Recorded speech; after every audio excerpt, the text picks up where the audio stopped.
Barack Obama warning that we could see trillion-dollar deficits for years to come. He's also proposing a stimulus plan that could top $1 trillion. Joining us now from Washington to talk more about all of this is the former presidential candidate, Republican Congressman Ron Paul of Texas. So, Congressman, we know some of the details of this stimulus plan, combination of tax breaks and spending, maybe even tax subsidies for some people who don't earn enough money to make to actually pay income taxes. What do you think of the whole proposal, that as you know it thus far?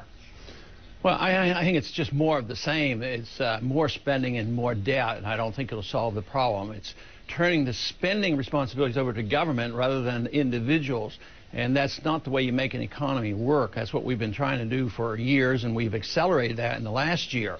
And it's just stumbling along. It reminds me of the 1930s. And we're going to spend a lot of time and a lot of money doing this, but it's not going to solve our problem. You know, they say that we're going to have trillion-dollar deficits for years to come. At the same time, we want to be fiscal conservatives and start talking about budgetary reforms. Like changing the budget is a tactical thing, and it's only a budgetary problem. But to me, it's a philosophic problem. Why are we spending all this money? Why do we run the world empire, and why do we have a welfare state, and how did we get ourselves into this mess, and how did we allow this monetary system to do this to us? But we cannot solve our problem by doing exactly the same thing that got us into this mess. This idea, Congressman Paul, of trillion-dollar deficits for years to come, it's almost like trillion has become the new billion, and if you say it quickly, maybe it doesn't hurt so much, but just how much pain could this leave for our children and grandchildren?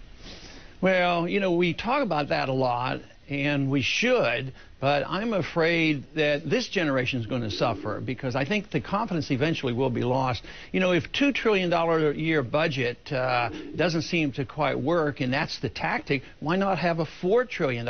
Eventually the confidence will be lost. It'll be lost in the system. The financial system broke down because they lost confidence in it because it was built on illusions. But soon they're going to lose confidence in the dollar. Now that'll be a crisis that'll be much bigger than the crisis we're facing today. So if you were the president's chief economic advisor or you were running the budget office, what would you do? I would balance the budget, and I would tell people to save their money and that we should cut spending. But where we would cut spending is not domestic. We spend over $1 trillion a year maintaining our world empire. We can afford to do less overseas because what we do overseas just causes problems for us. The Soviet system came down because they overextended themselves in Afghanistan. They bankrupted that country, and actually Osama bin Laden said, I'm going to bankrupt the Soviets and they'll have to leave, and they did. Right. We're doing the same thing, but we're too extended. We could balance the budget, cut spending, and let the people go back to work, go to savings, and let the market operate. So, Dr. Paul, you obviously know a lot about economics, you know a lot about finance, but noted and Nobel Prize-winning economist Paul Krugman has said we need to have a stimulus package. It needs to be a big stimulus package, and we need to have it quickly.